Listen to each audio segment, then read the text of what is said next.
वस्सलातु वस्सलामु अला अंबिया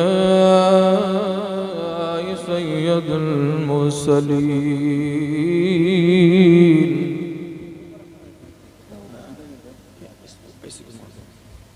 व अला आलिहि त्वय्यबीन त्वाहिरीन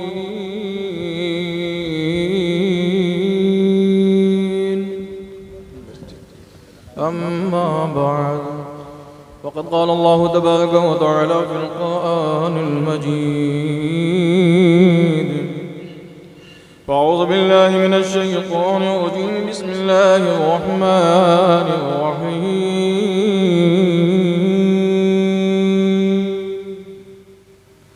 वमा आताकुमुर रसूलु फ़ख़ुज़ूहु वमा नहाकुम अन्हु फ़न्तहू आमन्तु बिल्लाहि सदक़ल्लाहु मौलानाल अज़ीम सलवातुल्लाहि तआला अलैहि अजमईन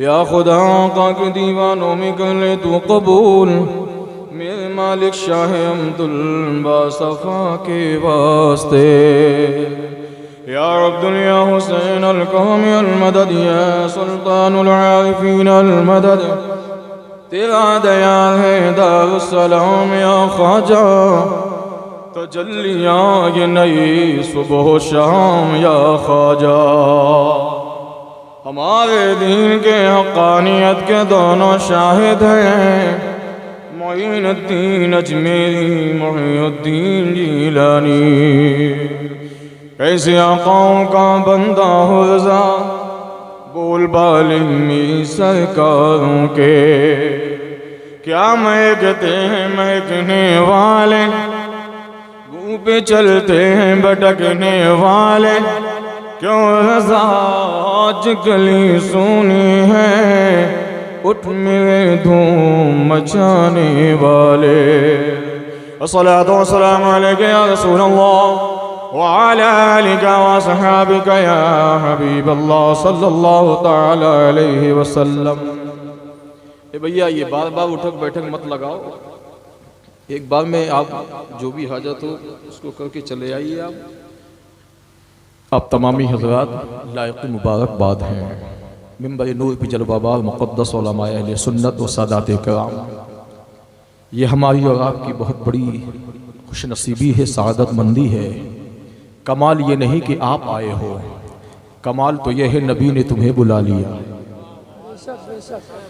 इस महफिल में आदमी अपनी तबीयत से आए ये हो ही नहीं सकता है। जब तक नबी का करम नहीं होता कोई चाह के भी नहीं आ सकता है। हाँ, ये बहुत बड़ी महफिल है, वक्त कम है, बात ज़्यादा है। अल्लाह ताला हमें हक़ बोलने, पहले मुझे बाद में सबको अमल करने की तौफीक अता फरमाए। सादात किराम बैठे हैं, इन्हीं के हवाले से अगर आप इजाज़त दें तो एक मतला दो शेर तरन्नुम में आदत है पढ़ने की। यही एक अमल ऐसा है जो अल्लाह कबूल करता है। नबी की तारीफ चाहे नज़म में हो चाहे नस्र में हो, उठते बैठते सोते जगते चलते फिरते आते जाते हर हाल में नबी की तारीफ करना चाहिए। हाँ, यही अमल सबसे ज़्यादा अल्लाह को पसंद है। अल्लाह हम सबको जब तक इस दुनिया में रखे इसी अमल के साथ ज़िंदगी गुजारने की तौफीक अता फरमाए। दो शरीफ पढ़ लीजिए। अल्लाहुम्मा सल्ली अला सय्यदना मौलाना व मौलाना मुहम्मदिन बारिक वसल्लिम सल्लल्लाहु अलैहि सल्लतु व सलामन अलैका या रसूलुल्लाह सल्लल्लाहु तआला अलैहि वसल्लम। मुलाज़ा फरमाए, ज़माने में जो बटती हैं, ज़माने में जो बटती हैं वो दौलत सैयदों की है। सुभान अल्लाह, बहुत खूब, वाह वाह। अगर बात सही है तो आप कंजूसी से काम क्यों करते हैं? बुलंद आवाज से बोलिए सुभान अल्लाह, सुभान अल्लाह, और बुलंद आवाज से, बुलंद आवाज से। ज़माने में जो बटती हैं वो दौलत सैयदों की है। ज़माने में जो बटती है वो दौलत सैयदों की है। ज़माने में जो जो बटते हैं वो दौलत सैयदों के हैं। ज़माने में जो बटते हैं वो दौलत सैयदों की है। कोई भी दौर हो उसमें इमामत सैयदों की है। कोई भी दौर हो उसमें इमामत सैयदों की है। ज़माने में जो बटते हैं वो दौलत सैयदों की है। और बंद मुलाजा फरमाए, है रहमत वाले आका के करीमुल नफ्स शहज़ादे। है रहमत वाले आका के करीमुल नफ्स शहज़ादे। दुआ दुश्मन को भी देना, दुआ दुश्मन को भी देना, ये आदत सैयदों के हैं। ज़माने में जो बटती है वो दौलत सैयदों की है। ज़माने में जो बटती है वो दौलत सैयदों की है। और कुरान पाक के हवाले से एक बड़ा कीमती शेर मुलाजा फरमा ले। गवाही दे रहा है मेरा मौला इनकी पाकी की। गवाही दे रहा है मेरा मौला इनके पाकी की। गवाही दे रहा है मेरा मौला इनके पाकी की। कुरान पाक से साबित है, कुरान पाक से साबित है, तहारत सैयदों की है। ज़माने में जो बटते हैं वो दौलत सैयदों की है। ज़माने में जो बटते हैं वो दौलत सैयदों की है। और शेर आखिरी मुलाजा फरमा ले। शहादत शहादत को भी होगा रश मेरी मौत पर, क्योंकि शहादत को भी होगा रश मेरी मौत पर, क्योंकि ज़माने से मेरे दिल में मोहब्बत सैयदों की है। ज़माने में जो बटती है वो दौलत सैयदों की है। ज़माने में जो बटती है वो दौलत सैयदों की है। पूरा मजमा जी लगाकर दरूद पाक पढ़े। अल्लाहुम्मा सल्ली अला सैयदना मौलाना मोहम्मद मौलाना मौलाना मुहम्मदिन बारिक वसल्लिम सल्लल्लाहु अलैहि सलातो व सलामन अलैका या रसूल अल्लाह सल्लल्लाहु तआला अलैहि वसल्लम। हम्द है उस खालिक कायनात की जिसने अपने हुक्म से सारी कायनात को पैदा फरमाया। अल्लाह रब्बुल इज़्ज़त का एहसान है, उसने हम सबको अशरफुल मखलूक़ात बनाया। आक़ाए करीम सल्लल्लाहु तआला अलैहि वसल्लम की मुक़द्दस उम्मत में पैदा फरमाया। अल्लाह ताला उसी महबूब के सदक़े में हमारी और आपकी हाज़िरी को कबूल फरमाए। मैंने जिस आयत करीमा की तिलावत की है, अल्लाह अज़्ज़ व जल हमें हक़ बोलने, पहले मुझे बाद में सबको अमल करने की तौफ़ीक़ अता फरमाए। अल्लाह का मुक़द्दस कलाम बोलता है,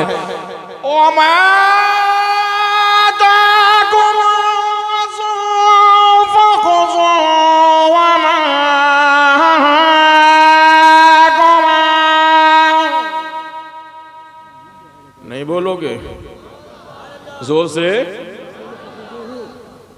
से बोलो। वमा आताकुमुर रसूलु फखुज़ूहु, मुस्तफ़ा जो तुम्हें दे उसे ले लो। कुम अन्नुफन तो मुस्तफा जो तुम्हें दे, जोर से बोलो, अरे जोर से बोलो, मुस्तफा जो तुम्हें दे उसे ले लो, और जिससे मना कर दे उससे बाज आ जाओ। मुस्तफा ने जो तुम्हें दे उसे ले लो, और जिसे मना फरमा दे उससे बाज आ जाओ। आज बस सिर्फ एक बात बतानी है। आप बारहा उलमा से सुनते हैं, आक़ाए करीम सल्लल्लाहु ताला अलैहि वसल्लम ने दो चीजों को मजबूती से पकड़ने के लिए कहा है। एक है कुरान, दूसरा है अहले बैत। मगर बुजुर्गान दीन फरमाते हैं कि कुरान के साथ साथ अहले बैत के साथ साथ सबसे ज्यादा जरूरी है अदब। अदब एक ऐसी चीज है कि अदब है तो अहले बैत की मोहब्बत, अदब है तो कुरान से प्यार,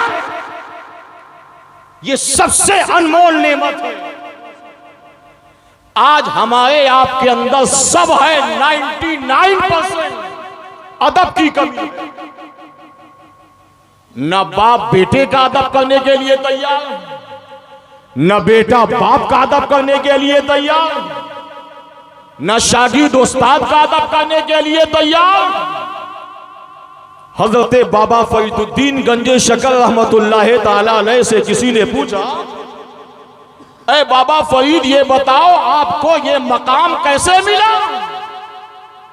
हजरत बाबा फरीदुद्दीन गंजे शकर फरमाते हैं, मेरी माँ के अदब के बगैर।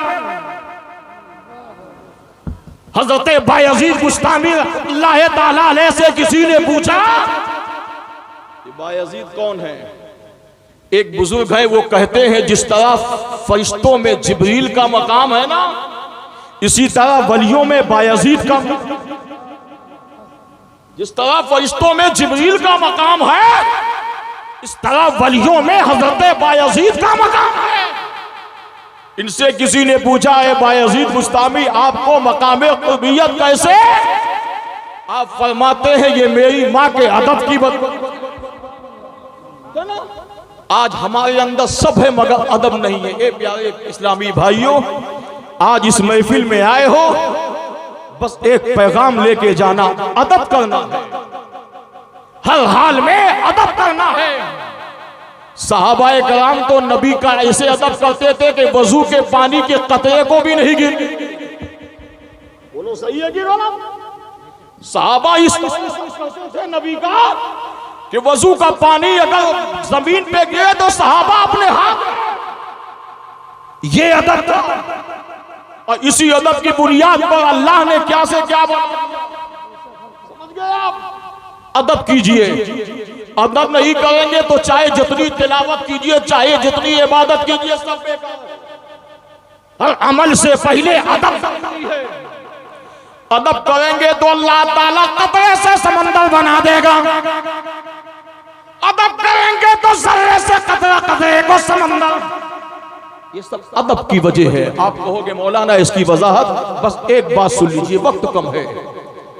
बगदाद शरीफ के मकाम पर किसी जमाने में एक जात थी जिसका नाम रबी बिन सुलेमान।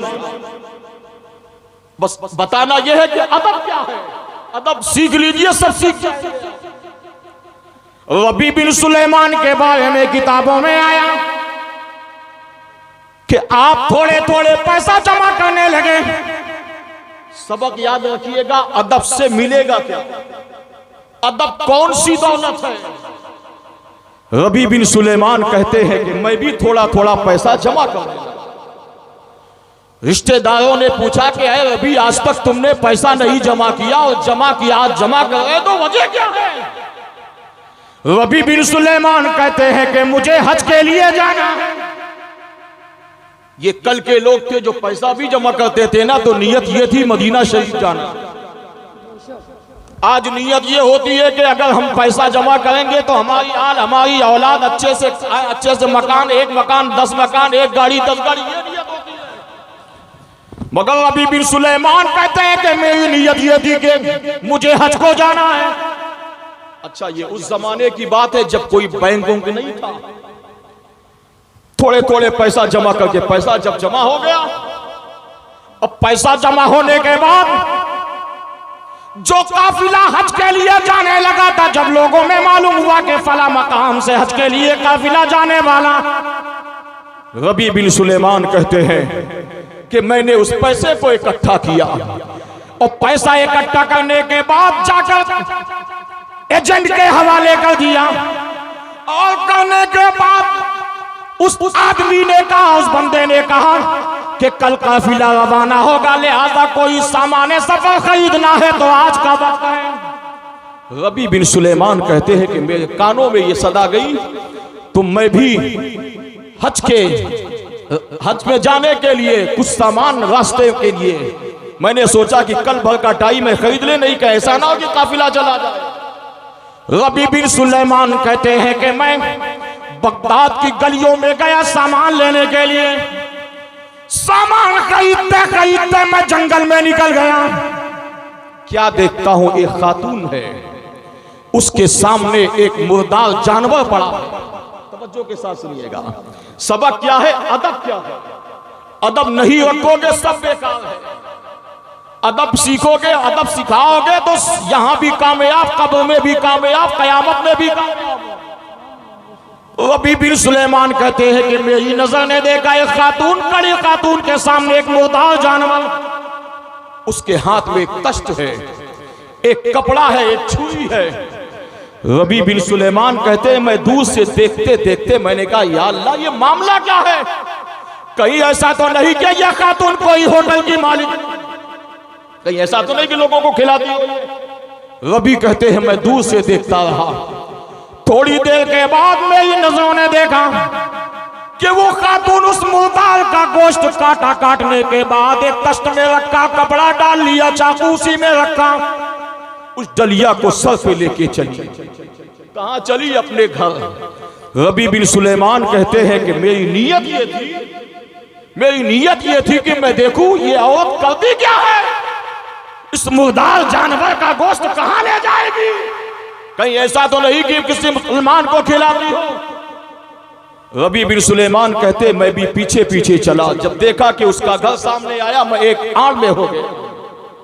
वो खातून अपने घर में दरवाजे में दस्तक दिया और दस्तक देने के बाद उसकी 4 बेटियां सामने आई। दरवाजा खोला, अम्मी क्या बात है? कहा जल्दी चूल्हा जलाओ, ये गोश्त लाई हुई, इसको पकाओ, पकाने के बाद तुम भी खाओ, हम भी खाओ।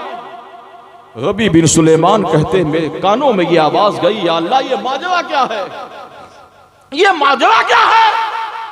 किस मजबूरी ने इसे मुर्दार जानवर खाने पर आमदा कर दिया? रबी बिन सुलेमान कहते हैं कि जब दरवाजा बंद हो गया, मैं उस खातून के दरवाजे के करीब पहुंचा। दरवाजा खटखटाया, दस्तक दिया, कहा कौन? कहा मैं रबी बिन सुलेमान। खातून दरवाजा खोलो।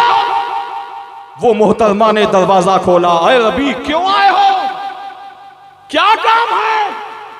रबी बिन सुलेमान कहते हैं मोहतरमा एक बात बताओ, ये तुम मुर्दार जानवर का गोश्त अपने बच्चियों को खिलाने जा रही, खुद भी खाने जा रही, इसकी वजह बता।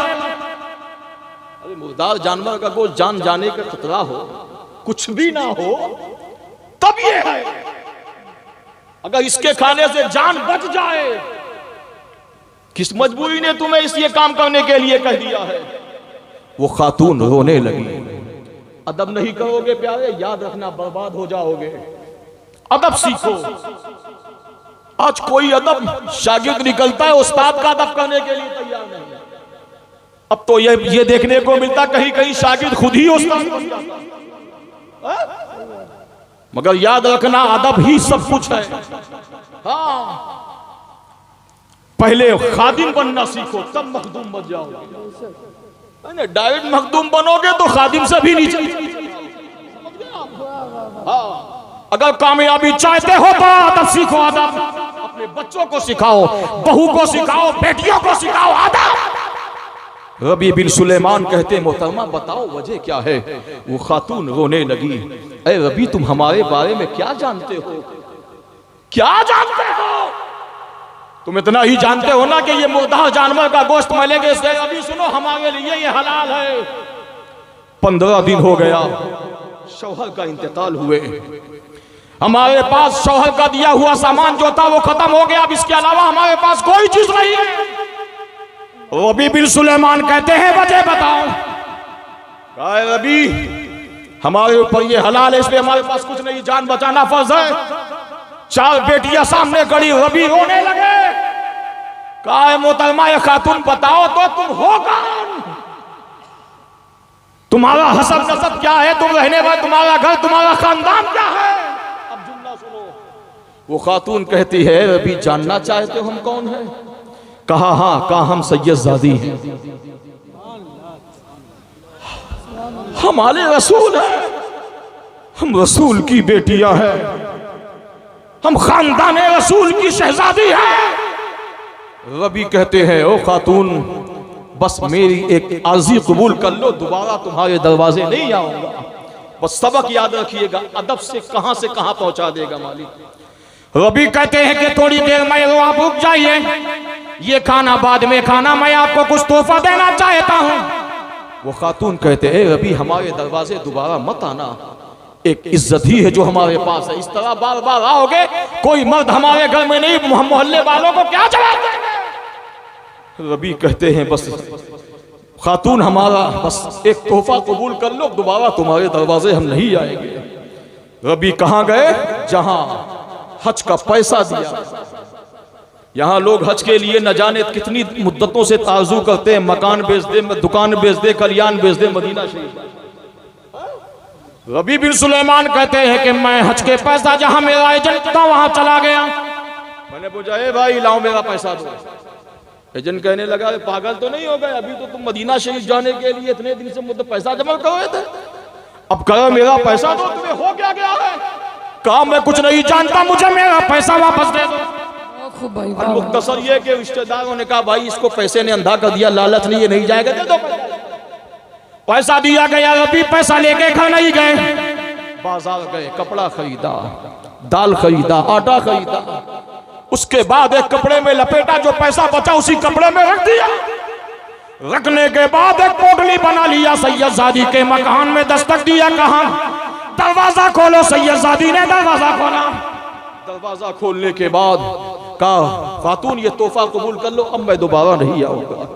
जैसे ही सैयदजादी ने दरवाजा खोला वो सामान लेके 4 बेटियां रोने लगी। रबी कहते मैं थोड़ी दूर पे उनकी आवाजें सुन रहा था, मेरी नियत ये थी या अल्लाह ये कैसे लोग हैं, आता है फकीरों पे उन्हें प्यार कुछ ऐसा, आता है फकीरों पे उन्हें प्यार कुछ ऐसा, खुद भीगते और ये कहे मंगते का भला। सुभान अल्लाह, बहुत खूब भाई, वाह वाह, बेशक। रबी बिन सुलेमान कहने लगे मैं थोड़ी दूर पे आवाज सुन रहा था, 4 बेटियां खुशी के मारे झूमने लगी। अपनी माँ के पास अम्मी थोड़ा दिखाओ तो, ये पोटली खोलो तो इसमें है क्या? अब तवज्जो के साथ सुनिए, इसमें सामान क्या है? सामान खोला, उसमें कपड़ा भी था, आटा, दाल, चावल सभी सामान था। 4 बेटियां खुशी से रोने लगी। रोने के बाद 4 बेटियां माँ के पास आई, अम्मी जान इजाजत दो। अब सुनो अदब क्या, अम्मी जान इजाजत दो। इजाजत दो का किस चीज की? कहा जिस अल्लाह के बंदे ने हमारे घर में अदब के साथ ये तोहफा दिया, हम चाहते हैं कि हम कुछ नहीं दे सकते तो कम से कम जिस अल्लाह के बंदे ने नबी शादियों का अदब किया है हम उन्हें दुआ तो दे सकते हैं। सुभान अल्लाह, बहुत खूब, बेशक। खातून ने कहा ए बेटियों ठीक है, खुशी का मकाम है, चलो तुम भी दो दुआ हम भी देते। कहा ठीक है। सबसे पहले बड़ी बेटी आई, या अल्लाह हम नबी शादी को जिस बंदे ने ये तोहफा दिया है, या अल्लाह उसका हज कबूल फरमा ले। सुभान अल्लाह। रबी एक हज करने जा रहे थे, उस हज की कोई गारंटी नहीं। नबी शादियों का अदब किया, औलादे रसूल की बारगाह में अदब के साथ वो हज का पैसा पेश किया, अल्लाह ने इनाम क्या दिया। पहली बेटी ने क्या दुआ दिया? या अल्लाह, जिस अल्लाह के बंदे ने हम नबी ज़ादी को यह तोहफा दिया है, इसका हज कबूल कर ले। दूसरी बेटी आई, कहा अम्मी जान इजाजत दो तो मैं भी दुआ देना चाहती हूं। कहा बेटी तुम भी दुआ दो। दूसरी बेटी ने कहा या अल्लाह, हम नबी ज़ादी को जिस अल्लाह के बंदे ने यह तोहफा दिया है उसका हज इसी साल कबूल फरमा। तीसरी बेटी आई, कहा अम्मी जान इजाजत दो तो मैं भी दुआ देना चाहती हूँ। कहा दो तुम भी दुआ। तीसरी बेटी ने कहा या अल्लाह, हम नबी ज़ादी को जिस अल्लाह के बंदे ने यह तोहफा दिया है इस बंदे का हज हर साल कबूल फरमा। एक हज करने जा रहे, सादाते किराम का अदब किया, अदब के साथ नजराना पेश किया। अल्लाह ने इसका इनाम क्या दिया। रबी बिन सुलेमान को वो तीसरी बच्ची ने दुआ दिया। पहले ने कहा हज हो जाए, दूसरे ने कहा इसी साल हज कबूल कर, तीसरे ने कहा हर साल हज कबूल कर ले। चौथी बेटी छोटी थी, उसने कहा अम्मी जान इजाजत दो तो मैं भी दुआ दूं। कहा बेटी जब सबने दिया है तो तुम भी दे दो। अब सुनिए, औलाद वाले हो सुनो। छोटी बच्ची आई, या अल्लाह, हम नबी ज़ादी को जिस बंदे ने अदब के साथ ये तोहफा दिया है, हमारी तमन्ना ये है कल कयामत के दिन जब इस अल्लाह के बंदे का हिसाब व किताब हो तो तन्हा ना हो, या तो हमारे नाना के साथ हो या नवासों के साथ। नारे तकबीर, नारे रिसालत, अज़मत अहले बैत, अज़मत सादाते किराम, नारे तकबीर, नारे रिसालत। बहुत खूब हज़रत। या नाना के साथ हो या नवासों के साथ। रबी कहते मैंने इतना सुना मैं चला गया।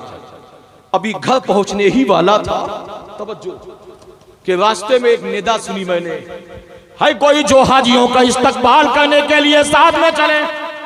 हाजियों का काफिला। तो अभी कहते हैं चलो मैं हज के लिए नहीं गया तो कम से कम हाजियों का इस्तकबाल ही कर लूं। जाम देखा न कभी सागर हमी ना देखा, जब बड़ी प्यास तो साकी ने मदीना देखा। जी में आता है कि आंखों में बसा लूं तुमको, हाजियों तुमने जिन आंखों से मदीना देखा। सुभान अल्लाह, सुभान अल्लाह। रबी कहते हैं कि मेरे ज़हन ने सोचा कि चलो घर ना जाके चलो हाजियों का इस्तकबाल कर लो। अब सुनिए, एक हज के लिए जा रहे थे, नबी ज़ादी की बारगाह में अदब पेश किया, सादाते किराम का अदब किया, नजराना पेश किया। अल्लाह ने इनाम क्या दिया। वो रबी बिन सुलेमान कहते मैं जैसे हाजियों के काफिले के इस्तकबाल के लिए पहुंचा, पहला काफिला आया, मैंने कहा अस्सलाम वालेकुम। अरे वाह, जग रहे ना, जग रहे ना। सलाम किया कीजिए, समझ गया। अब तवज्जो के साथ सुनिए। रबी बिन सुलेमान कहते हैं मैंने पहले काफिला जो हाजियों का आया मैंने सलाम किया, तो उन हाजियों ने जवाब तो दिया मगर जवाब इस अंदाज में दिया, वालेकुम अस्सलाम। अरे रबी सुनो, अल्लाह ने हमें हज की दौलत दिया, हमें भी हज मुबारक हो, तुम्हें भी हज मुबारक। रबी कहते हैं ए हाजियों ये तुम क्या कह रहे हो? अरे तुम हज करके आए हो तो ठीक है, मुझे क्या मुबारकबाद दे रहे हो? तो उन काफिले में से एक बंदा ने कहा अरे रबी तुमको अकेले जाना था तो ये पैसे का बहाना क्यों किया? दूसरा कहता है, तीसरा अरे हम तुम्हें आबे ज़मज़म जब पी रहे थे हमने तुमसे कहा कि चलो सफा मरवा चलना है, तुमने कहा मैं आता हूँ। चौथा कहने लगा तुमको अकेले ही जाना था तो यार पैसे का नाटक क्यों किया? हमने तुमको मुज़दलिफा, एक कहता हमने अरफात में देखा, एक कहता हमने मिना में देखा, एक कहता हमने मकाम इब्राहिम में देखा, एक कहता हमने हतीब में देखा। रबी बिन सुलेमान कहने लगे ये मौला क्या, ये माजरा क्या है? रबी बिन सुलेमान कहते हैं मैं सोचने लगे या अल्लाह ये माजरा क्या है। थोड़ी देर में दूसरा काफिला, अब ये जो दूसरा काफिला आया इसमें रबी के घर वाले रिश्तेदार थे, चचा वगैरह थे। रबी ने फिर सलाम किया, हाजी अस्सलाम वालेकुम। चचा लोगों ने कहा भतीजे हज हमें भी मुबारक हो, हज तुम्हें भी मुबारक हो। चचा ने कहा हो रबी, अरे तुमको अकेले जाना था तो नाटक क्यों किया, हमसे बता देते पहले। हमने तुमको मकाम इब्राहिम में देखा, हमने हतीम में देखा, तुमको आवाज भी दिया, तुमने कहा ठीक है मैं आता हूँ, ये मामला क्या है? रबी बिन सुलेमान कहते इसी पशोपेश में मैं घर चला गया, अल्लाह की बारगाह में इज़ा पेश किया, दो सलाम की कसरत की, मैंने अल्लाह की बारगाह में यही अर्ज़ी पेश की, मौला ये मामला क्या है?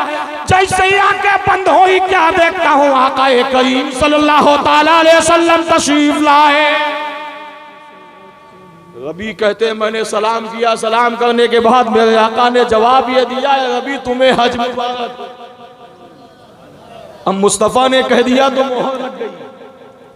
फ़क़द ही शाय में सबकी निजात हो के रही, फ़क़द ही शाय में सबकी निजात हो के रही, तुम्हारे मुंह से जो निकली वो बात हो के रही।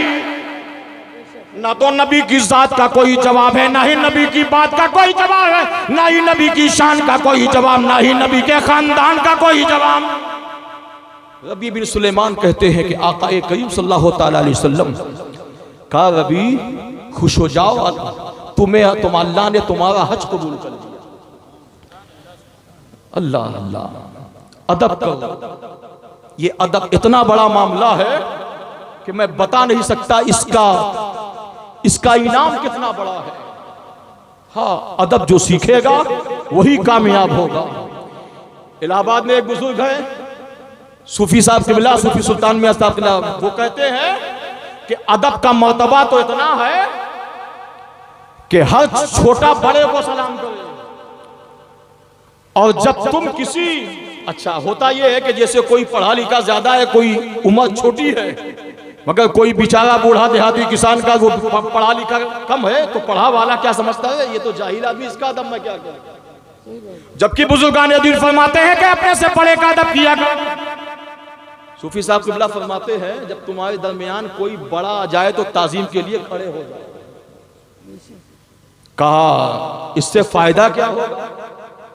कहा मौत भी सलाम करके चली जाए, मौत भी सलाम करके चली जाएगी। कहा वो कैसे? अब सब तवज्जो के साथ सुनिए, ये सूफी साहब किबला की ज़बानी में बता रहा हूं। वो कहते हैं मौत भी सलाम करके। कहा वो कैसे? कहा वो ऐसे कि जब जिसकी तुमने अदब किया है, अल्लाह ताला तुम्हें उस वक्त तक मौत नहीं देगा जब तक तुम उसके उम्र को पहुंच नहीं जाओ। अदब किया करो। आपसे गुजारिश है कि आप अपने बाप का, अपने माँ का, अपने उस्ताद का, अपने से बड़ों का अदब किया करो। अदब ही से इंसान है। अदब जो न सीखे वो हैवान है। अल्लाह ताला हमें और आपको सुनने से ज़्यादा अमल करने की तौफीक अता फरमाए। मौला करीम पढ़ने में, बोलने में कसदन लफ्ज़न सहवन कोई गलती हो गई हो, मौला तेरी बारगाह में इस्तग़फ़ार करता हूं, अस्तग़फ़िरुल्लाह रब्बी मिन कुल्लि ज़ंबि व अतूबु इलैहि, अशहदु अन ला इलाहा इल्लल्लाह वहदहु ला शरीका लहु व अशहदु अन्ना मुहम्मदन अब्दुहु व रसूलुहु व मा अलैना इल्लल बलाग। अस्सलाम।